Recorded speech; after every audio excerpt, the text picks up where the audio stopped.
dito ka lang makapag.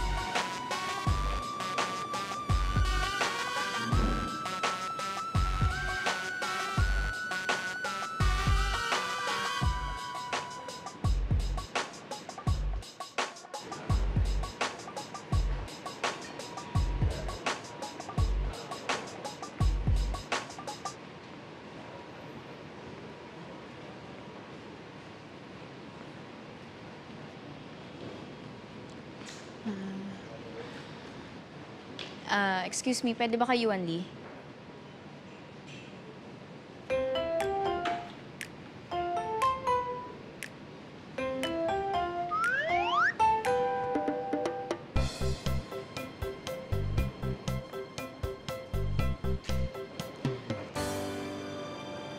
Kaibigan ka niya, di ba? Andito ba siya? Wala. Sigurado ka? Oh. May papasabi ka ba sa kanya? Alam ko na alam mo na rin kung anong ginawa sa akin ng kaibigan mo. So siguro agree ka rin naman na dapat lang siyang humingi ng tawad sa akin. Alam mo bang dahil sa kanya nawalan ako ng racket? Mga kaopisina ko ngayon, pinagtatawanan ako. Pinagalitan pa ako ng boss ko. At bukod pa doon ang kahihiyang aabutin ko pag nalaman ng lahat na ako talaga yung babae sa viral video. Hindi ko naman maintindihan dyan sa kaibigan mong yan. Ano ba, may nagawa ba akong kasalanan sa kanya nang hindi ko alam para parusahan niya ako ng ganito?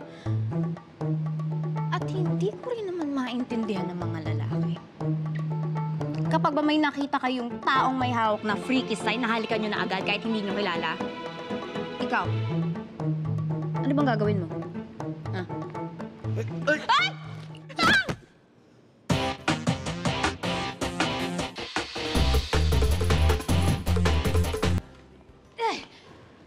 Ah!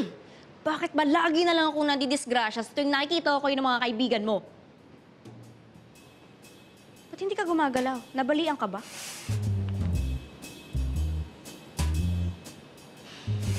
Seryoso ako. Sabihin mo kay Yuan, hindi nakakatawa yung ginawa niya sa akin. Paano kung ako gumawa nun sa kanya? Pinahalikan ko siya sa katakot-takot na taong hindi niya namang kilala. Sa tingin mo, magugustuhan niya?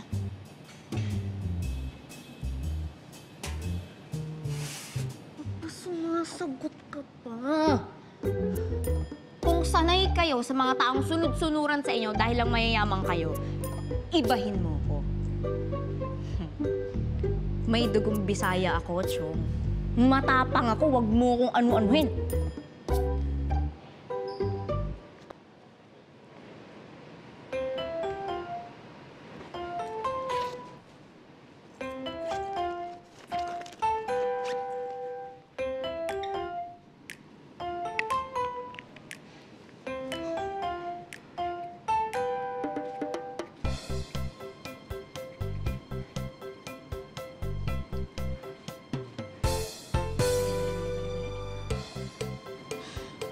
Zero 917 050.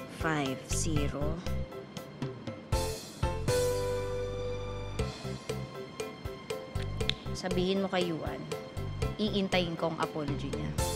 Sana naman kahit yun magawa niya. May sorry naman siguro sa China bilang lahat naman ng bagay made in China. Bakit hindi ka sumasagot?